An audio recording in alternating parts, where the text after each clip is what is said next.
Napakaganda naman ni Danny Tapaner sa kanyang debut na ginanap sa Shangri-La Makati. Blooming ang dalagang anak ni Daisy Romualdez sa kanyang suot na studded lime green gown na gawa ng kilalang designer na si Rahul Laurel. Inilihim sa kanya ng kanyang pamilya ang detalye ng kanyang debut, kaya naman isang malaking sorpresa ang gabi ng kanyang kaarawan. My friends, my family, the people that surrounds me, sana hindi magbago kasi astig yung support, sobra. Bukod sa mga kaibigan mula showbiz at politika, dumating din ang sweet na sina Sam Milby at Ann Curtis na nanalink ngayon sa isa't isa. Pero tolo iwas ang dalawa sa mga tanong tungkol sa tunay na estado ng kanilang relasyon. Wala, hindi no.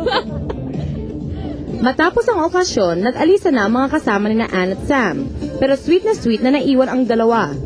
Lalo tuloy lumakas ang espekulasyon na hindi lang sila basta magkaibigan.